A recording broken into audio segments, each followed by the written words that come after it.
Hi everybody, it's Nathaniel here from the Cider Link, and this is an interview with Sam from Faire Ferments, which is a cider company based out of Victoria. And really happy to be working with these guys because they got into making cider really as a response to an issue which is facing lots of different farming communities around Australia. So there's a higher purpose to this brand, and I think that's really good. And of course, they make a delicious product as well. The cider's great. So I hope you enjoyed the interview with Sam. And I started off by asking him to tell us a bit about his background. For sure. So prior to starting Faire Ferments, I was making whiskey at New World Whiskey Distillery. And prior to that, I made wine at Seppeltsfield Winery in South Australia.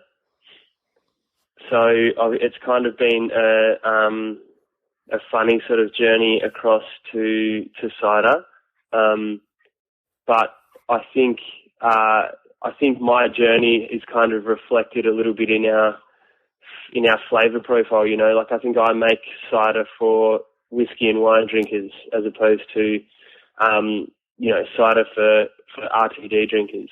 So, so I mean, that's what I've been up to for the last maybe 4 or 5 years. And prior to that, I was working in social research at Melbourne University and the state government. So, I've had a kind of funny old path towards Faire Ferments, but it's been a good one, and I'm happy where I am now. And so what inspired you to make cider? Probably the fact that we could make a world-class product out of the Goulburn Valley from fruit that was otherwise being wasted. When we started Faire Ferments, as I said, I was still at the whiskey distillery, and our primary grower, who's Dario, he came to the Goulburn Valley Food Cooperative, of which I was a part at the time, and suggested that given growers in the area were being paid less for their fruit than it costed to actually grow, he was willing to, stump up 10 tonne of pears if anyone had any ideas with what to do with them. And I, given I was in the industry, put my hand up and said, well, let's have a crack at making, a really sort of spot-on cider. And we did that. So I guess the inspiration for me to do it has come through the cooperative and through a grower that thinks outside the box.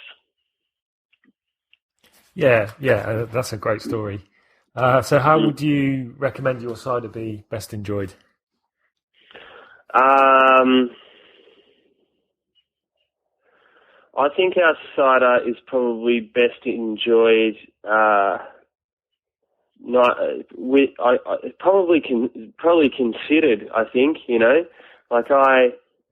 I figure we have put a lot of time into the back end of making our cider, so I would love to see it considered properly. So probably put it into a glass and have a look at it, and drink it cold, but not too cold, and stick your nose in there.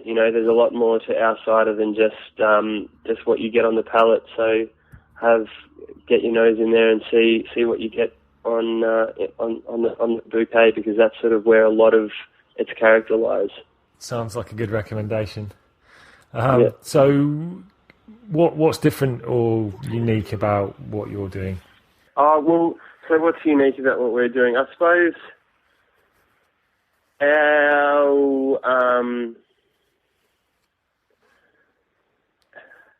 we're unique in the sense that we're primarily driven by innovation and utilising an Australian resource in a world-class manner, So I think while a lot of cider makers might be sort of driven by say, their profit margin and their bottom line and sort of getting a decent cider out. We're driven by the fact that while what we want to make, we want to turn world-class fruit into world-class cider in an environment where that fruit has otherwise been not utilised to its full potential. So I think there's more to kind of our product than simple, bubbly apple drink. There's a social component to it. There's an excellence component to it, and then of course there's an enjoyment component to it. So that's sort of outside of the bottle. Inside the bottle, we as I said, we look to innovate and we look to set ourselves apart through opportunities that might arise through different fruit. So we've been lucky enough to get our hands on some great Modi apples for our apple cider. Prior to that, we collaborated with an organic grower to do a sort of a one-off beautiful organic cider out of the sort of northern Goulburn Valley area. So yeah, we're able to be really flexible and really innovative, which is such a great position to be in this industry. Mm. Yeah, absolutely. And so my last question, what does the future hold for you and Faire Ferments? I think the future holds probably movement towards getting our own production facilities, further innovation in product. We've got we're moving towards distillation,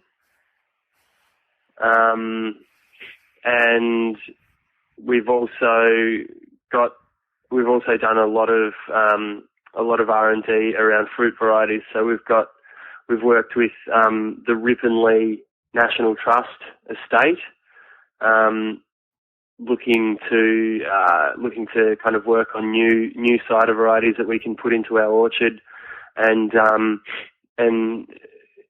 I guess increase the complexity of our offerings. So that's really exciting and something that we're sort of got our eyes on in the future.